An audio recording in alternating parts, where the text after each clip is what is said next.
10 نشانه را شما با چشم خود نبینید، قیامت آن روز وحشت بالای شما نمی آید. که آن چی بود؟ یکم طلوع آفتاب بود، از جانب مغرب به جانب مشرق حرکت میکنه. دویم دعوت الارض بود که با مردم سخن میگوید، جانور است با زبان آدمی گپ میزنه، ما و شما را نصیحت میکنه. سوم دخان بود، دوده بود که 40 روز در روی زمین استادگری میکند و از این دود کافرها ورم میکنند، از گوش و بینی آنها زرداب سر میکنند. چهارم این آتش بود، پیغمبر خدا گفت از شهر یمن میبراید، اگر شب در کجای باشین، روز در کجای باشین، این آتش همراه شماست، فقط بر شما باد که به طرف شام سفر کنید. پنجم چی بود؟ فروروی شهرها در جانب مشرق گفتن پیغمبر خدا سر می شود. ششم گفتن فروروی شهرها در جانب مغرب سر می شود. هفتم گفتن فروروی زمین ها در جزیره های عرب سر می شود. اینا هم نشانه های قیامت است. هشتم پیغمبر خدا گفتن دجال می براید. نهم گفتن حضرت عیسی پایان می شود. دهم گفتن یعجوج و معجوج می براید.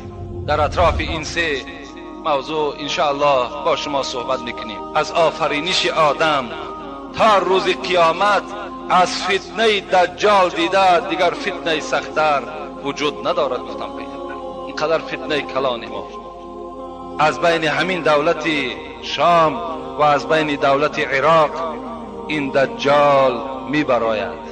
رسول الله گفتند وقتی که این دجال، این فساد کننده عالم می براید، خیلی جوانی تنومنده هست و موی سر او جنگیله هست، دعوا می کند، می گوید من خدای یک و یگانه هستم. وقتی وی می براید جوان تنومند، مویهای سر جنگیله و پس سر او با روایت مسلم می آید که بسته شده است، مثل بعضی از همون مویهایی که از پس سر کاکل میکنند، بسته شده است و وی دعوا میکند خداست. وی خدا نیست، انه اعور، وی کور است، یک چشمی راستش کور است. و ان الله لیس باعور، پیغمبر میگوید حالان که خدای شما کور نیست، این کور است. مکتوب بین عینی کافر، پیغمبر خدا گفتن بین دو چشمش با حرف های کلانی که خواه با سواد باشین خواه بی سواد باشین نویسانده شده است همین مرد کافر است. بر روایت دیگر می آید که 3 حرف نویسانده شده است، کاف، ف، ر، خودش کافر می دهد، تا که شما بشناسین این همان دجال است.